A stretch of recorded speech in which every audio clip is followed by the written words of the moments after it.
नमस्कार दोस्तों, एक बार फिर से जंग छिड़ चुकी है। इजराइल और पैलेस्टीन के बीच 7 अक्टूबर सुबह 5 से 6 बजे की बात है, जब इजराइल के सभी लोग अपने घरों में सो रहे थे। तब अचानक से एयर रेड साइलेंस बजने लगते हैं। कुछ ही देर के बाद वो हुआ जिसकी कल्पना इजराइल के लोगों ने सपने में भी नहीं की होगी। अचानक से हजारों की तादाद में रॉकेट बरसने लगे। इजराइल डिफेंस फोर्सेस कहती है लगभग 2200 रॉकेट फायर किए गए, पर हमास ग्रुप का कहना था कि 5000 रॉकेट फायर किए गए हैं। लेकिन इजराइल इस परिस्थिति को भी मात दे सकता था और अपने लोगों को सुरक्षित कर सकता था। अब आप लोग सोच रहे होंगे कि आखिर कैसे रोक सकता था, और रोक सकता था तो रोका क्यों नहीं। तो मैं आपको बता दूं, इजराइल के पास एक आयरन डोम सिस्टम है। ये दुनिया का one of the best air defence system में से एक है। जब भी रॉकेट्स की ऐसे बरसात होती है तो ये लेटेस्ट मिलिट्री टेक्नोलॉजी का इस्तेमाल करके उन रॉकेट्स को इंटरसेप्ट करता है और हवा में ही फोड़ देता है, इजराइल देश को सुरक्षित रखने के लिए।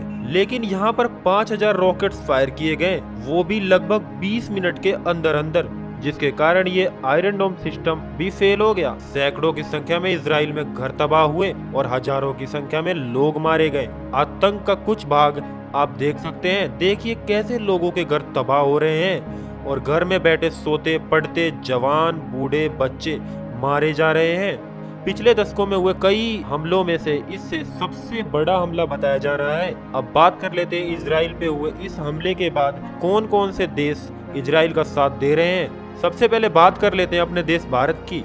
तो मैं आपको बता दूं कि भारत ने इजराइल का समर्थन किया है। इजराइल के प्रधानमंत्री बेंजामिन नेतन्याहू और प्रधानमंत्री नरेंद्र मोदी के बीच फोन पर बातचीत हुई है। भारत में इजराइल के महावाणिज्य दूत सोसानी ने कहा है कि आतंकवाद के खिलाफ वैश्विक लड़ाई में भारत का रुख महत्वपूर्ण है। और भी बहुत से देशों ने इजराइल का समर्थन किया है, जिसमें संयुक्त राष्ट्र इजराइल का लगातार समर्थन कर रहा है। संयुक्त राष्ट्र के वैश्विक क्षेत्र में इजराइल को माइक्रोनेशिया, कनाडा, ऑस्ट्रेलिया, मार्शल द्वीप, यूके, हंगरी, फ्रांस, पोलैंड और चेक गणराज्य जैसे देशों में सहयोगी मिल गए हैं। अब बात कर लेते हैं हमास के बारे में, जिसे फिलिस्तीनी आतंकी संगठन के नाम से भी जाना जाता है, जिसका गाजा पट्टी पर कब्जा है। कई एक्सपर्ट्स दावा करते हैं कि इस आतंकी संगठन को ईरान से समर्थन प्राप्त है।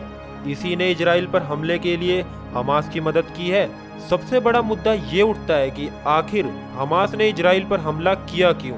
तो हमास का कहना है कि यह हमला महिलाओं पर इजरायली हमलों, यरूशलेम में अल अक्सा मस्जिद के अपमान और गाजा की चल रही घेराबंदी के जवाब में था। लेकिन इस युद्ध में बेचारे आम लोग मारे जा रहे हैं, जो कि बिल्कुल भी सही नहीं है। युद्ध के दौरान इजराइल में अब तक करीब 900 लोगों की मौत हो चुकी है और 3800 लोग घायल हैं। वही गाजा और वेस्ट बैंक में 704 लोग मारे जा चुके हैं। सिचुएशन को देखकर ऐसा लग रहा है कि युद्ध अभी बहुत लंबा जाने वाला है। और अगर आप जानना चाहते हैं कि ऐतिहासिक मुद्दे के बारे में कि आखिर इजराइल और पैलेस्टीन के बीच युद्ध की वजह क्या है, तो कमेंट में जरूर बताइएगा। ऐसी ही जानकारी प्राप्त करने के लिए इस चैनल को सब्सक्राइब कर दीजिए।